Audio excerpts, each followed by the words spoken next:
quick overview. So first, everyone's heard COVID-19 is also called SARS-CoV-2. So you'll kind of see that within this presentation. We kind of use it interchangeably.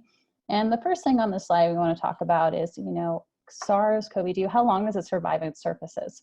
And where should you, how should you be concerned? So first off is that one of the studies, it was actually from a very nice journal called the New England Journal of Medicine. They state that on cardboard, you have to be careful about 24 hours. On stainless steel, it can last up to 48 hours. And then on plastic, you should think about 72 hours. So that is the time period where, if you were to receive something like in a package or someone else had touched it, if you were to leave it that period of time, the virus would not have the point that it could transfer to you. You can always disinfect it though as well, and we have a whole slide that goes over that. The next part is we want to just talk about briefly, which the next slide will also go over in a little bit more detail, is how is it spread?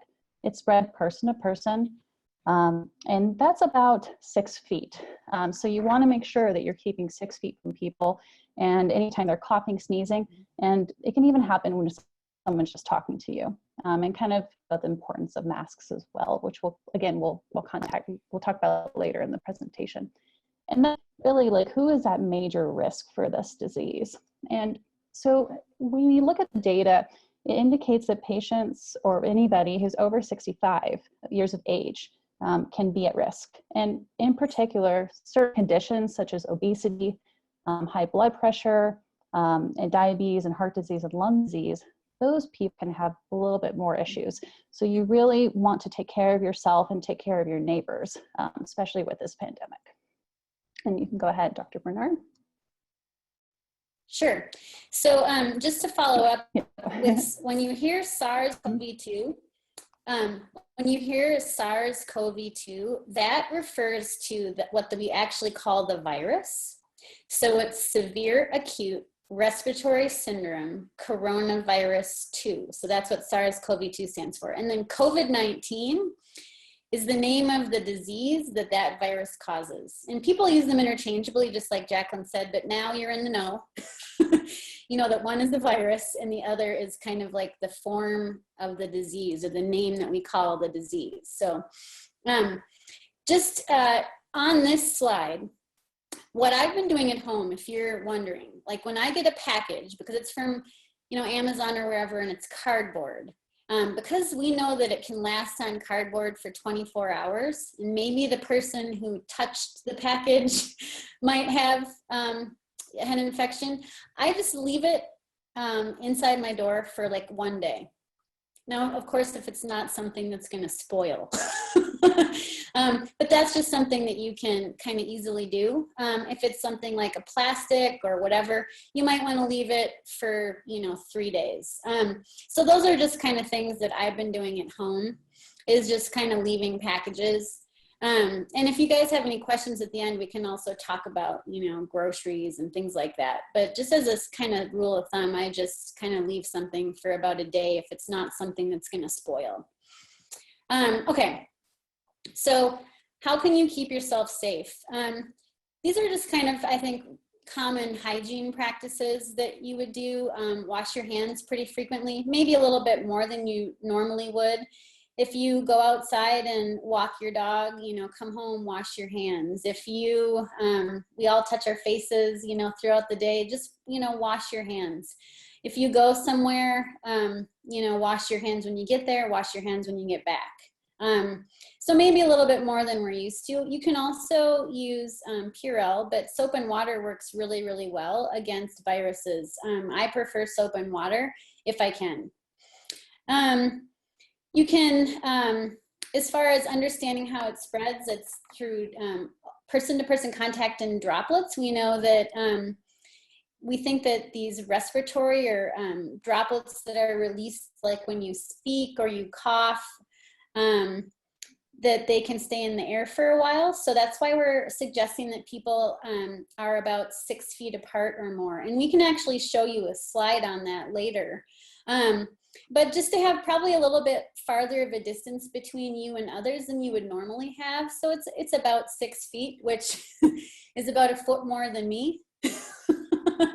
The other thing you can do is whenever you sneeze or cough, just cover your sneeze or cough, or ask other people to.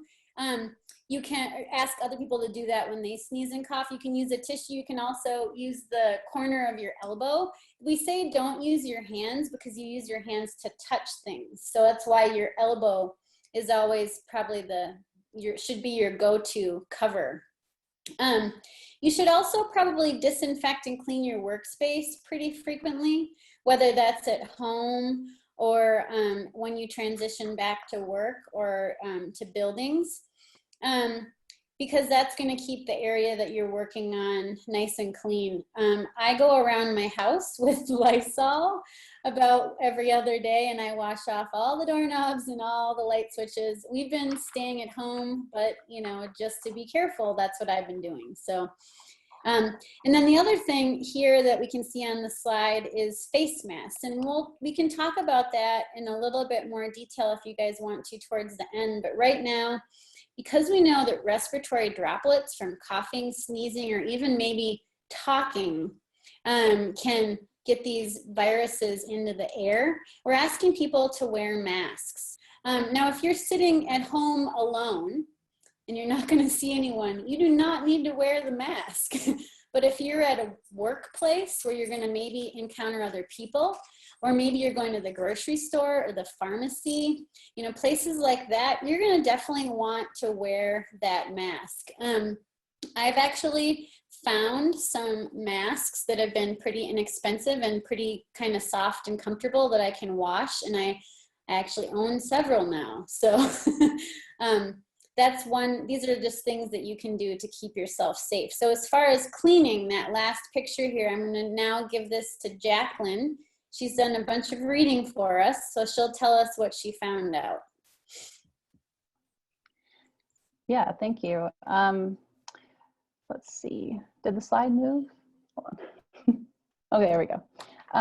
So here's a list of just some, common cleaning products. This is actually from the EPA, so then, from the government here. And we just made a list of ones that we found that I feel like you could find in your local store. They have a bunch of them on there. I think there's over 200 to 300. So it's not like you have to buy one that's in this list. This is just a sample for you.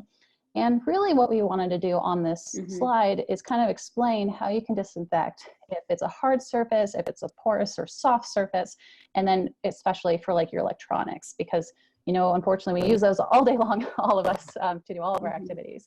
So first let's talk about hard surfaces. And so, let's just give some examples. Would be like your desk, your like door handles that you use all the time, as well as even like your keys that you carry with you to drive places. And supplies you want to have for that, if you're going to be disinfecting, is like have some disposable gloves, because some of these reagents or disinfection products, they can actually be really harsh on your skin. So if you're wearing gloves, it's going to probably be better. And you can use any of the like house disinfectant products to do this. So some instructions for that is, first, if the surface looks visibly dirty, make sure you clean it, because disinfecting it's not going to get rid of that grime that's there. So you want to remove that first. Next, then you can do your disinfectant according to the instructions that the manufacturer gives. So whatever Lysol says for the wipes, like wipe it and then wait 15 seconds, just do what they say there.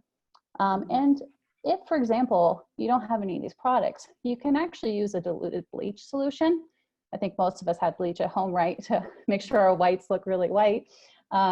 Just make sure that you can use that as well. So usually the manufacturer's instructions for bleach say that if you make the diluted solution, put it onto a surface for about 1 minute, let it wait, and then you can use the product. And make sure though that you're ventilated when you're using that, because bleach is pretty, it can really get into the air. So just make sure you have a good ventilation there. Also too, keep in mind, because this is something that's going on, there's been a lot of data indicating that people are actually kind of like poisoning themselves because they're disinfecting so much.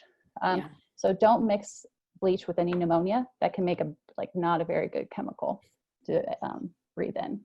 And then, so to dilute bleach, you want to do 1/3 of a cup of bleach into 1 gallon of water, is what they're stating. So let's go on to soft surfaces. So soft surfaces would be any kind of carpeted flooring or fabrics or clothing. So again, same kind of thing, remove any kind of visible dirt if present. And then you want to clean with any kind of appropriate cleaners. And appropriate would be like, you know, if it's a carpet, you want to use a carpet cleaner, use that to clean it.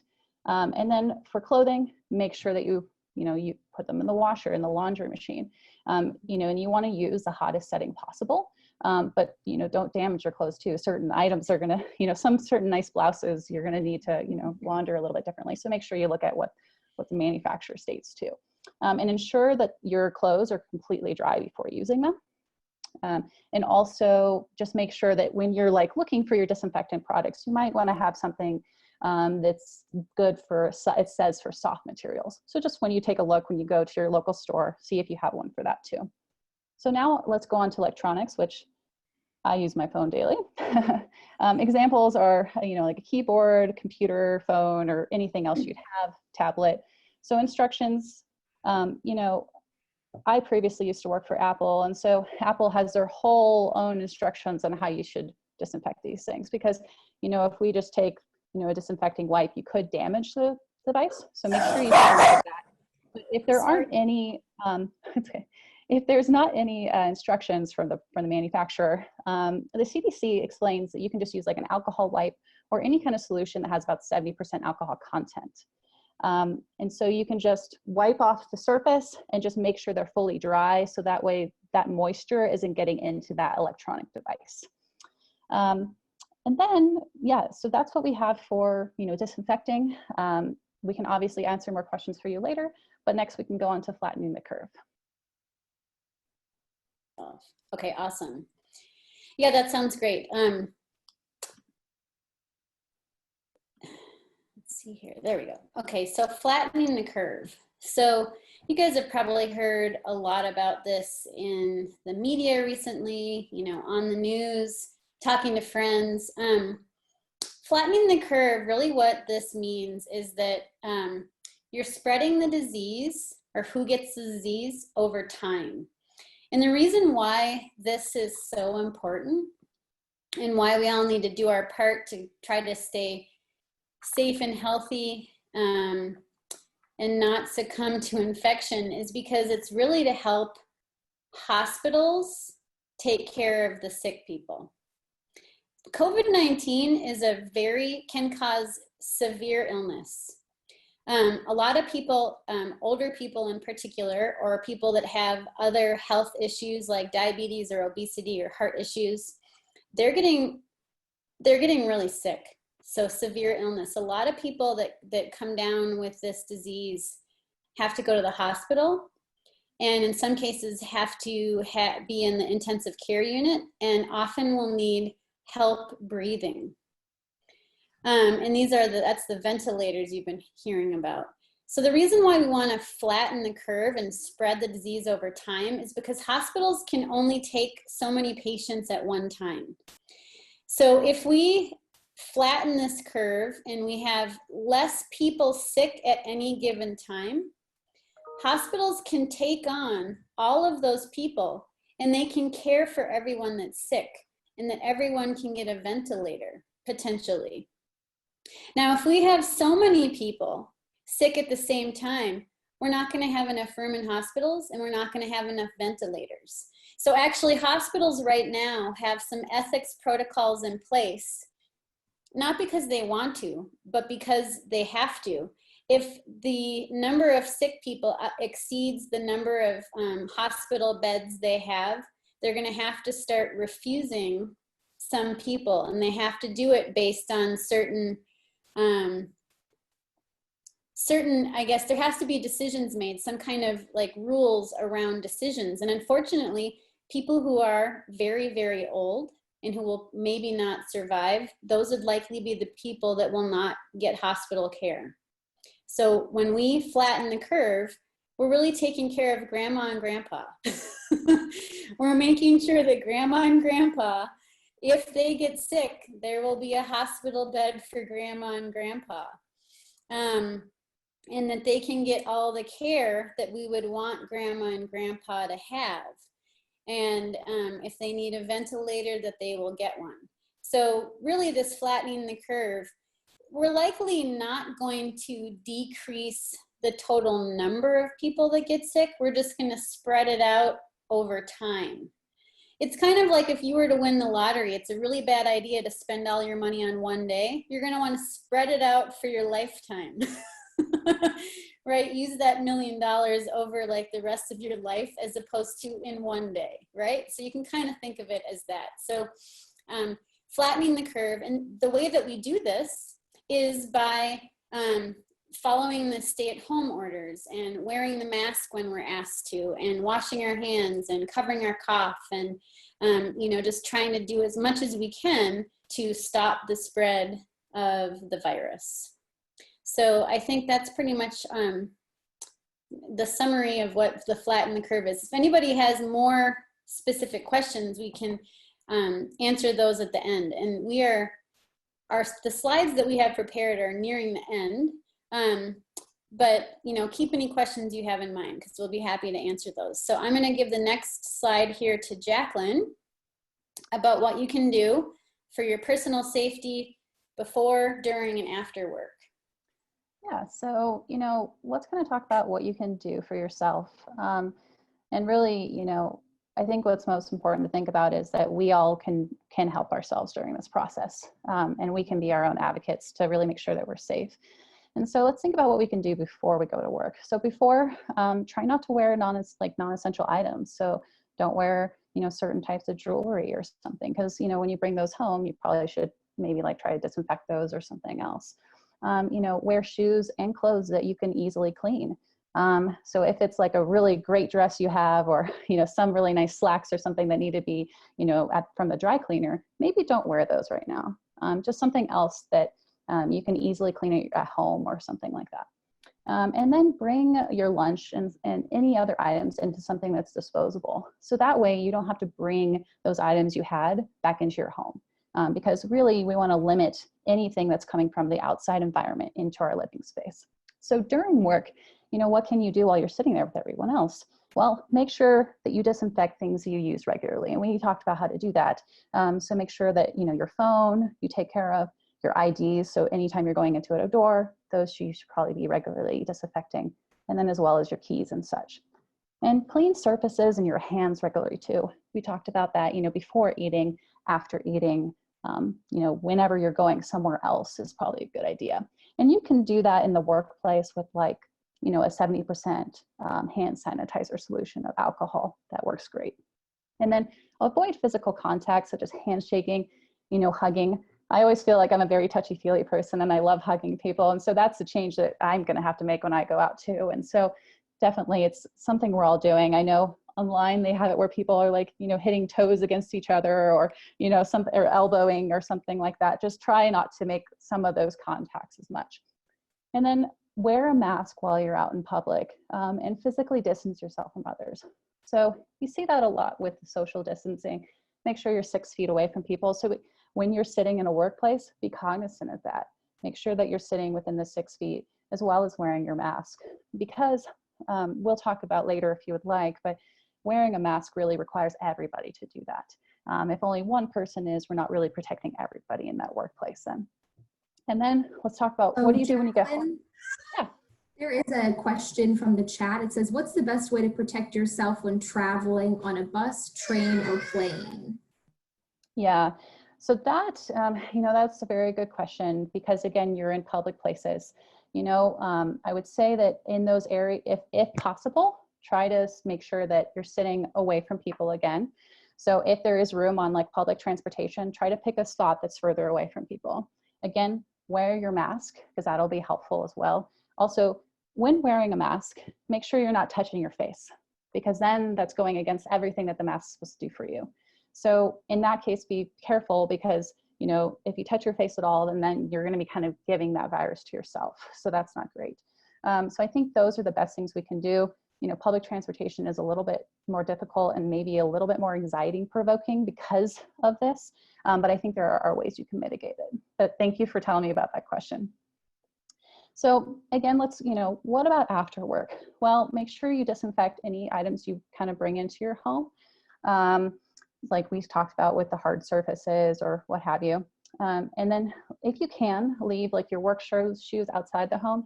So if you have a luxury of a garage, maybe take your shoes off there, leave them there, stuff like that. And then what you can do as well is your clothes, put them into the laundry bin and then take a shower. So that way you can kind of like just wash off the day is how I would kind of look at that. But that's what we have. And, really, I just want to make sure that we help you to feel empowered that you can take care of yourself during this process. And I think we got that for there. But Great. Go ahead, Dr. Bernard. Yeah, that's good. So my husband actually is a physician. He works at the Children's Hospital, and he keeps his shoes in the garage that he wears back and forth to work. And he also will take off most of his clothes in the garage and then we wash them. So we make sure the children are not in the area.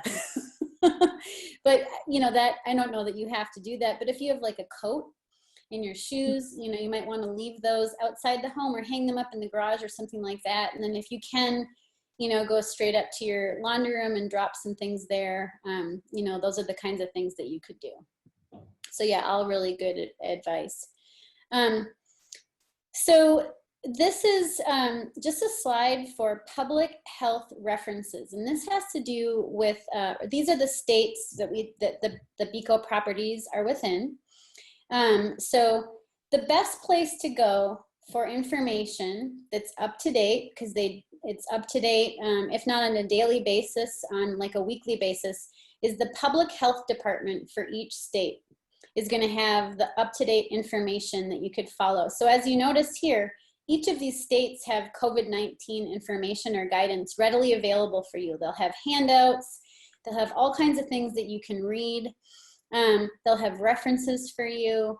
Some of them will have like instructional and educational videos. Like they really do, public health departments really do a very good job because the people that they care about are the public. So all of the people like you are who they are serving.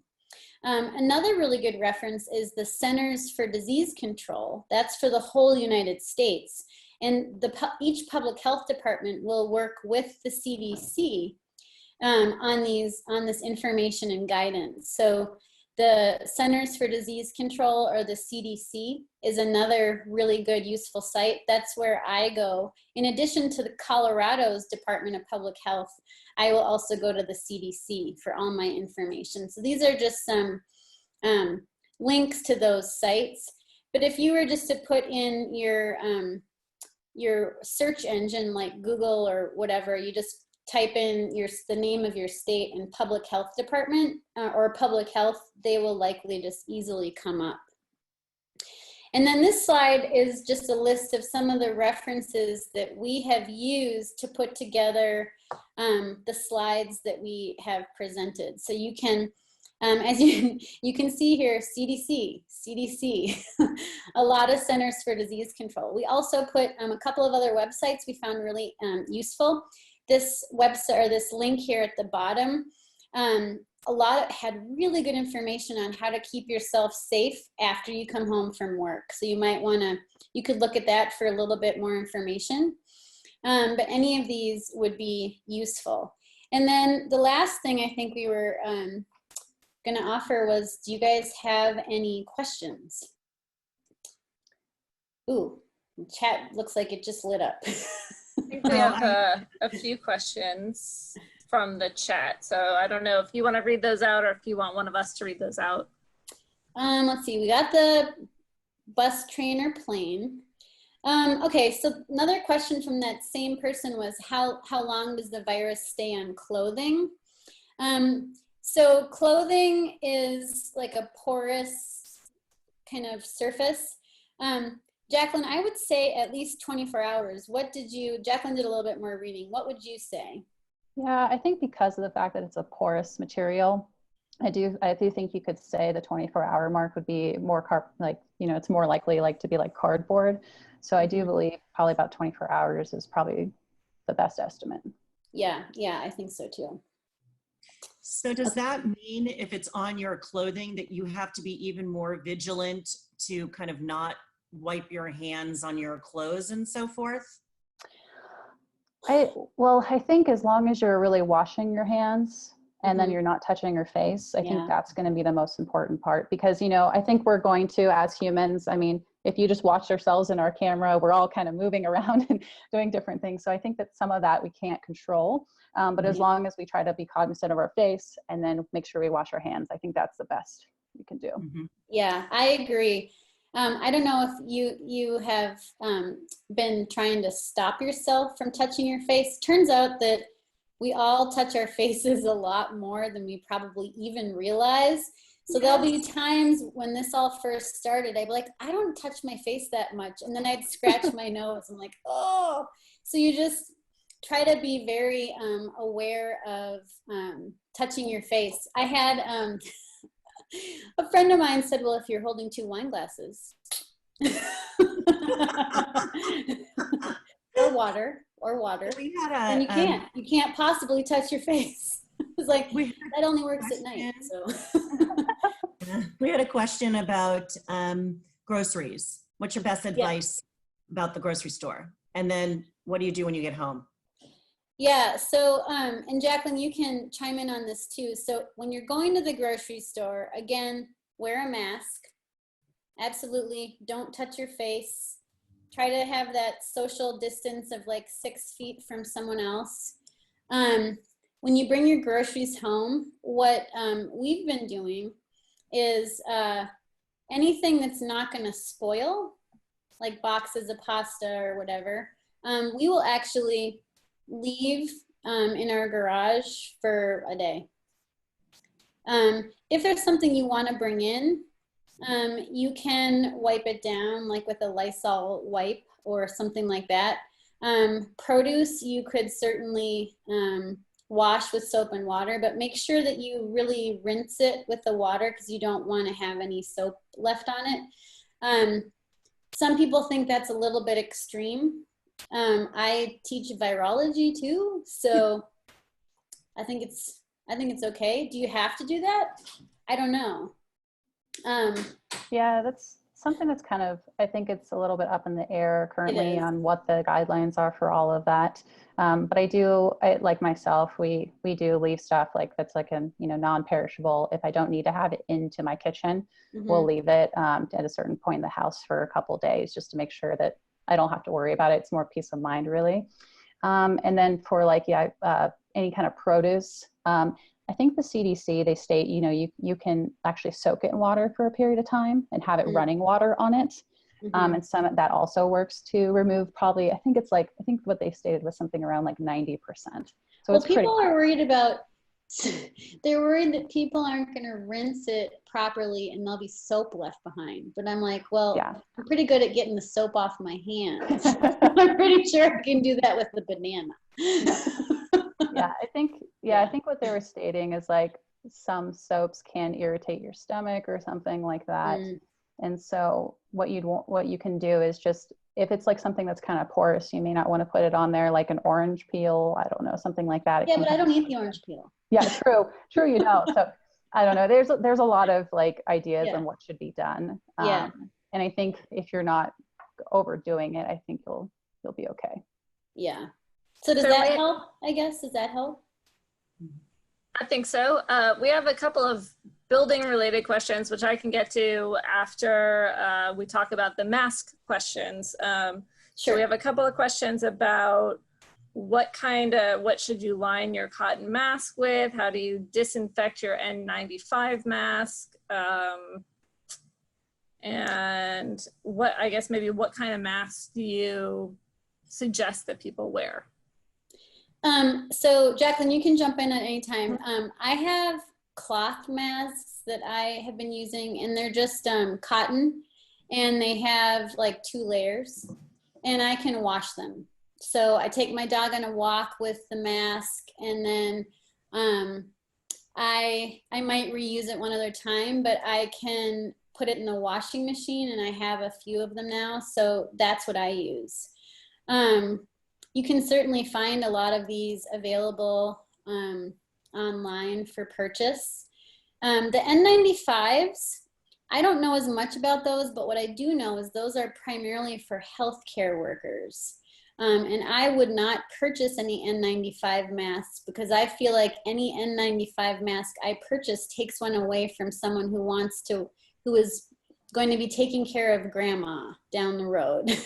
So I do not recommend N95 masks unless you are a healthcare worker. And I actually was just listening to a podcast talking about these masks that said that they're not really, you should not be reusing them. But Jaclyn, do you have any additional information? No, that's all the same thing I'd heard. Like the N95 mask, really, that's for if you're really in close proximity to somebody or really, close distance. And that's more of like the healthcare setting where someone is, intimately taking care of someone. So in general, we shouldn't need to have that in everyday life. But any of those basic like surgical masks, if you have those, or any of the basic cloth masks, yep, just like Dr. Bernard has, those are going to work for our purposes. We really just, and that's why it's important, and we have a slide that we can kind of go over, but it's why it's important that we all wear them, because, it's about not spreading it just from yourself, but also having other people spread it to you. And so if we're all wearing a mask, then it works really well. The N95 masks are like really more of like, if there's, show you this. You're the only one in that room with someone who's very infectious. So we don't need those for every day. Yeah, so we actually, I had one because question. Sorry, go ahead. Oh, go ahead. For a few years, the N95, because I do home projects. So like I bought it from like a Home Depot or something like that. So I already have it. So naturally I'm going to use it. Mm-hmm. So that's why I asked if there was a way to safely disinfect it. But if not, then I should probably go out and get some cloth masks or something. Yeah, see, the issue with the disinfecting is it's like there's been a bunch of different things going on about hospitals may be able to do that, but they're going to have specialized material, like equipment to do that in the hospital setting. So I don't think that you could probably do that at home yourself. The issue is that too, is if it's not one that's like disposable, you can put into the washer, every time you touch it, then you're also bringing that virus back onto the ability to hurt you. So the mask is great, but you also want to make sure you're like taking it off correctly. And this picture that's on the slide actually shows that you don't want to touch the front of that mask. And so, disinfecting, is it really helping you? It may not be, because you want to have something that you can clean easily or dispose of after. I kind of thought so. So thank you for bringing that one home for me. Yeah, no, you know what? Thank you so much for that great question. Yeah, it's a good question. Jaclyn and Aimee, I have two really good questions. Mm-hmm. One is really staying on the same topic in terms of how effective masks really are in public, meaning in outdoor spaces, if you are at the beach or a park. Since things are reopening in the state of Maryland, people are insisting that masks must be used in these places. Are they really effective in open air spaces? Yeah, and we have a slide to show that. We have a slide for that too. Yeah, because that is definitely, I know that I myself have wondered about that question, other family members have, and there was actually a study that was done out of, I believe it was Denmark is where this is from, or sorry, Netherlands, I said here. And what it is that even if someone's jogging at a pretty vigorous pace, those particles can hit someone else from behind them. And this is what this picture shows. And I thought it was very telling because, I think it helps to visualize that and why a mask as well as social distancing is important. So if people are running relatively close to each other, you are going to actually get kind of like that, the spray from that person. And so like they're showing here, you really want to walk 6 feet apart. You want to be staggered. So if one person's here, you want to be over here, and you want to wear your mask as well. And that's also another reason why like an N95 mask isn't the greatest. Like if you're out and about walking or doing some kind of activity, those are really hard to breathe in. So those are not going to be the best option for that. So any kind of like the cloth masks, something to cover your face is really the best to do. Another question. We keep seeing on the news several conflicting reports about the mortality rate of COVID-19. It's deadlier than the flu, it's more contagious than the flu, etc. Yet the flu diagnosis and deaths seem to have far surpassed that of COVID-19. Is that true? And what about all the empty hospital beds around the country? Many efforts by the states to ensure there would be enough respirators in hospital beds seem to have been a waste of time and resources. Is it really as deadly as all the hype, or is it just hype? So I have a slide for that.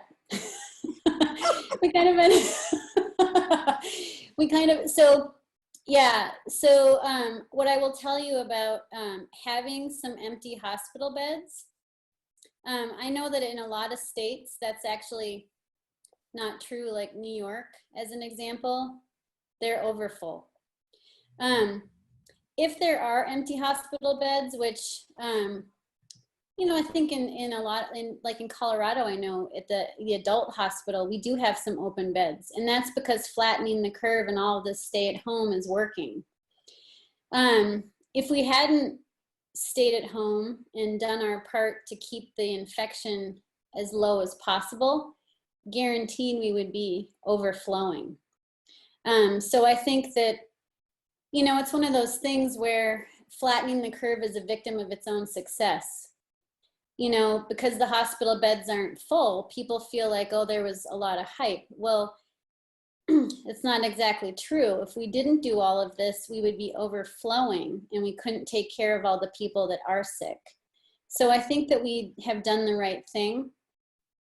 As far as opening back up, as a scientist, I am a little bit concerned for some places that are opening rather quickly and without precautions, because it makes me worried that the hospitals are going to be overrun with patients.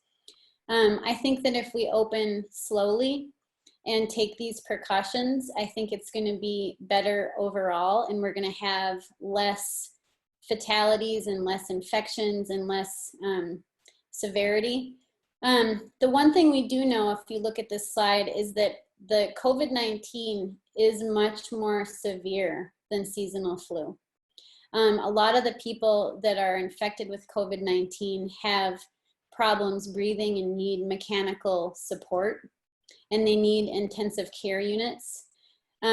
Seasonal flu, while it does kill people, if you look at the mortality rate that we have here on the bottom, seasonal flu is about 0.1 to 1%, and the 1% is when it's at its worst. COVID-19 right now, based on all of the data that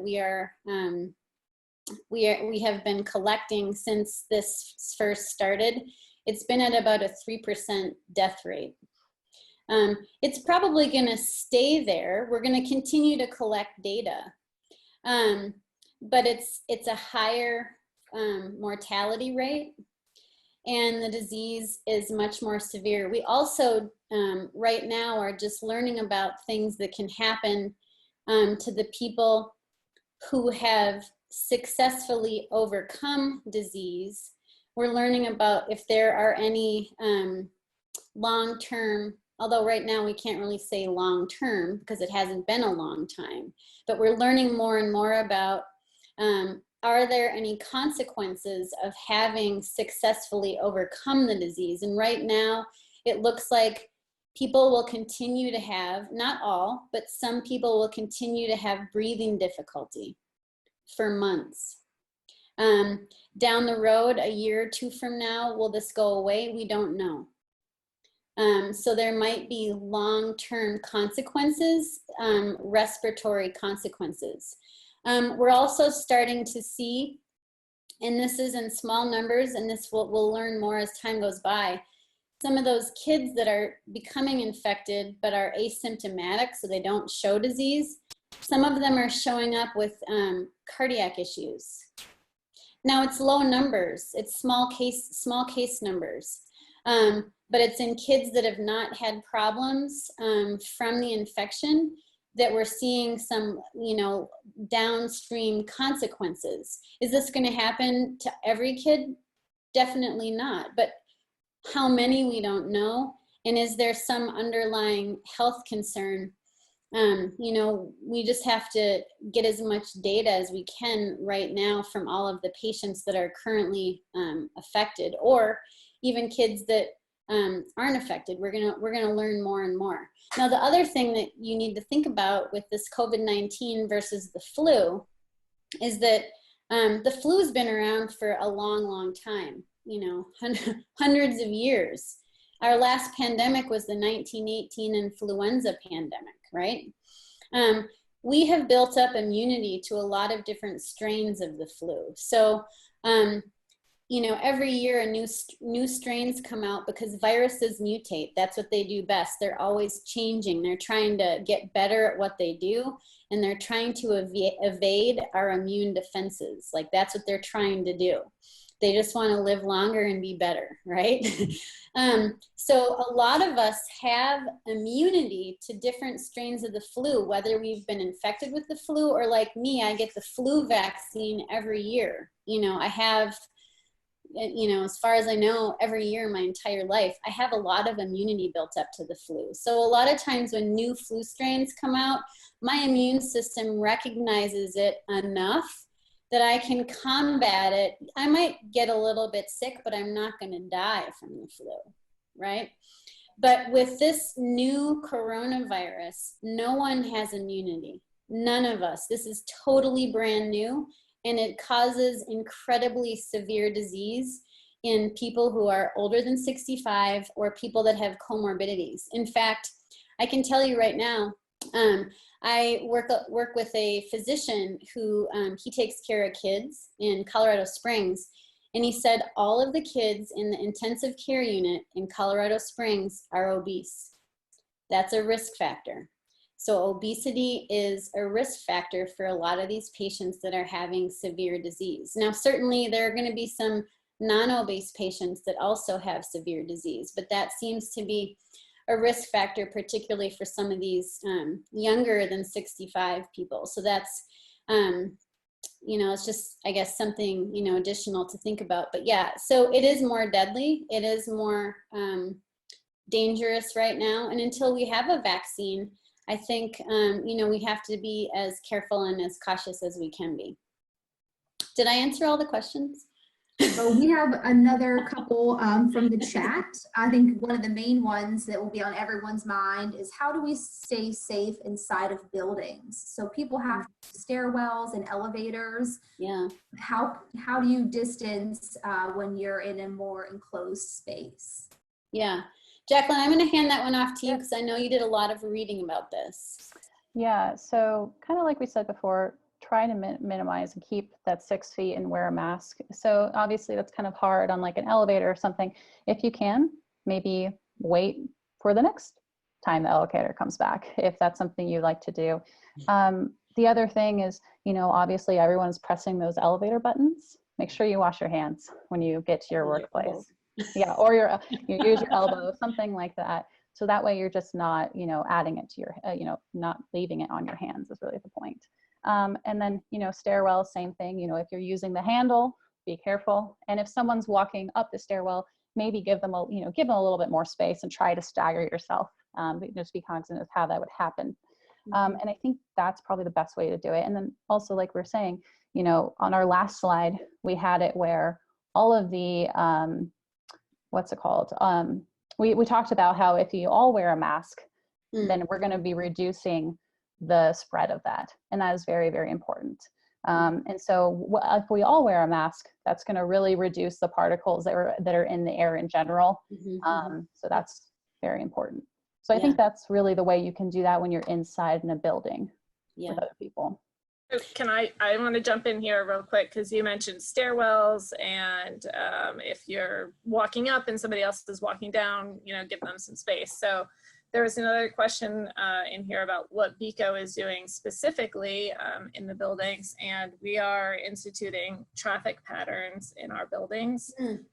So we are designating one stairwell to be the up stairwell and another stairwell to be the down stairwell. Obviously, if there's a fire, please don't just go to one stairwell. There will be signage.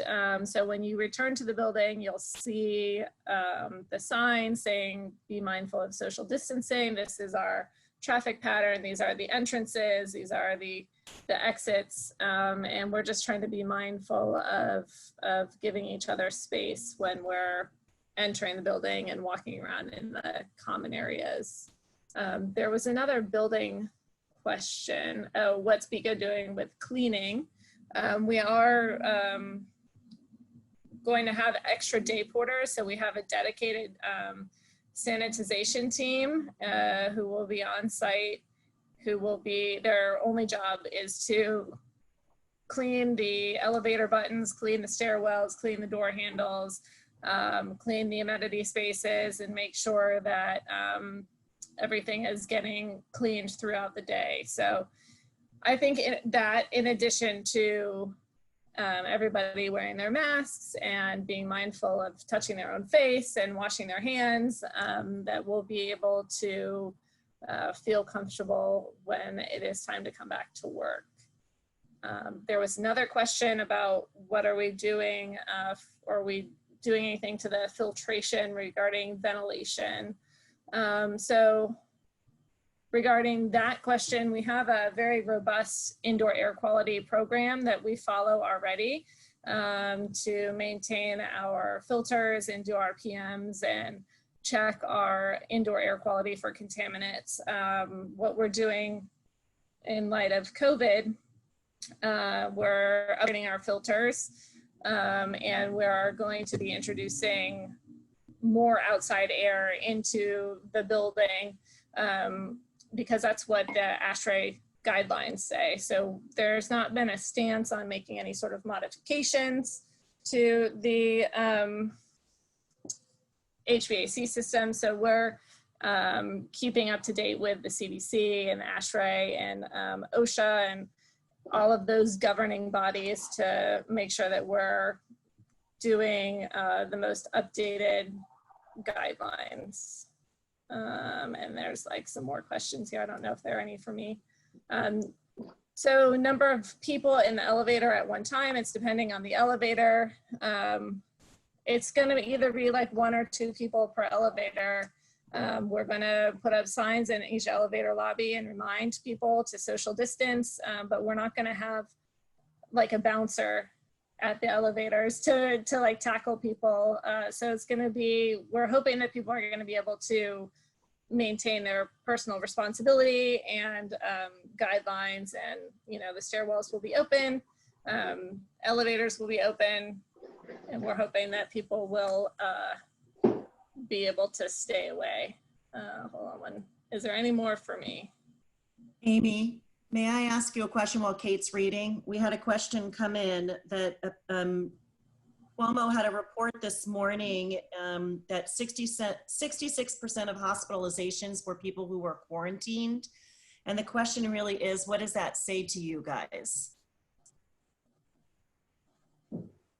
You're on. Oh, you're yeah, on. sorry. I have not seen the report, so I would need to. One thing I need to tell all of you for sure is make sure you check the references and make sure that it's a reputable, trustworthy source. I don't know. I haven't seen that. Report. I haven't seen where the references or the sources come from. If they are people that have been staying at home, you know, maybe it's possible that they didn't wipe down their groceries. Maybe they got a bunch of Amazon deliveries and they just kind of unboxed everything at the same time. Or maybe they're not wearing masks in public places when they walk their dog, and maybe they're running behind or walking behind someone who's, you know, coughed or whatever. So I think that if we follow the personal hygiene, we're going to stay as safe as we can. I know I walk for sanity, I walk my dogs a couple times a day. I wear my mask. I try to stay as far away from other people as I can, but I do get deliveries. I do get groceries. I try to wipe things down. I'm doing everything the best I can. Is it possible that I will still get infected? Yes, absolutely. But I'm doing the best that I can. So, you know, I would tell you just to kind of keep doing these personal hygiene. You know, you're going to have to do what's best for you too, because there's a point where you're going to need to measure your own sanity as well. we don't all need to wear hazmat suits and not ever see another person. I mean, that's unrealistic. So you're going to have to just kind of use, you know, your own best judgment as well, but do what you can to stay safe. And when you do things that you think maybe aren't very safe, think about the people who can't take care of themselves as well, like your grandma, or maybe someone who is undergoing cancer therapy. Those people are at risk. Think about, you know, elderly people that you care about. You know, think about, what's really important that we think about ourselves as like one big community rather than, you know, individuals only looking out for ourselves. I'm thinking about all the people around me and how I would love to see my parents who are in their 70s and hang out with them, but I'm not doing that because I don't want to infect them.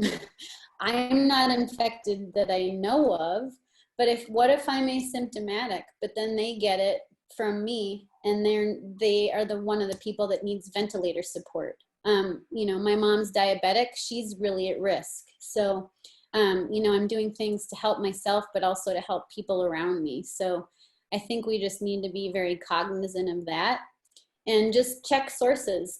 Someone else wrote a question about, can you trust any media? I'd say go to your public health department sites like the CDC and public health department sites for your particular state and get the information from doctors and scientists. I do think that, you know, people put spin on things and they want you to listen to them and they want things that will grab your attention. So just use your common sense. And if it's kind of attention grabbing or attention seeking, then, you know, maybe you don't want to listen to them. Just go to reputable sources. So that's what I would recommend. Dr. Yeah. Could I ask you a quick question? Actually, if you could Sure. just kind of fill everybody in on how to interpret some of the statistics and data that we are seeing coming in. Because I know this is the first time that a lot of people have actually taken a look at some of these statistics coming from these departments of public health. And they may not be as aware of how that data comes in, how there might be, you know, up to a week of trailing data that's coming in. So they're seeing these numbers and it looks like maybe the numbers that are coming in from your local health department don't match up with what's being reported on the news. And they're taking that to mean those numbers are being inflated. Can you just kind of give us a quick rundown of how we should interpret this stuff, how we should be, so I'm based out of Denver and I check Denver Post every day to see the little tracker. And I've noticed that up to about a week prior, those numbers look kind of bad and then they taper off very quickly coming into today. But if you watch over time, those numbers slowly creep up to reach the numbers that were there the past week. So it might have looked like, oh, there were only 20 cases on Tuesday, but the next Tuesday, you look back at the Tuesday prior, those 20 cases suddenly become 250 cases. So I think that people are seeing these numbers and getting an idea that things might not be as bad, but it's really because the data is a little tough to interpret when it's not filtered through some other media. Okay, so Stephen, can you do me a favor? Can you make your question a little bit more concise? Yes. So what is the best way to interpret the numbers that we are seeing coming from the Department of Health, the CDC? Because I know that people are seeing these numbers, they may match up with what CNN or Fox or MSNBC are being confused. Got it. Okay. So I'm going to actually ask Jaclyn to chime in on this too, because I think she's been probably embodying this. I've read a lot of different stuff and everybody has a different number and things like that. And I think that actually shows how many different people are tracking this disease. And everybody's going to have maybe a different cutoff of like, you know, like when someone's considered infected, when someone's counted as one of the mortality risk numbers. And so I think that's why you're going to see all that variation. I know for my own personal use, I look only a couple places. For one, Johns Hopkins has a beautiful website.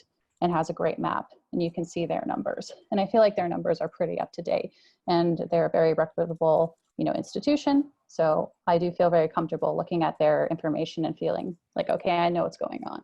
The other, for ourselves, because we are in Denver, we look at the public health websites for Denver. And our public health website is very, very good. It shows you mortality risk based on each person's population age. It tells you by county. I really think that that's where most people should be getting their data. The CNN and all these different places, they're going to all put their own numbers out there because they're all trying to report the same thing. And so I would just, again, it's just more of not saying that those places aren't reputable, all those different news agencies. I think that they just have a lot of different places they find their data. So it may not be exactly what you're asking the question of, how do you see the fluctuations in this data? I think it's just because so many people are tracking it is the issue.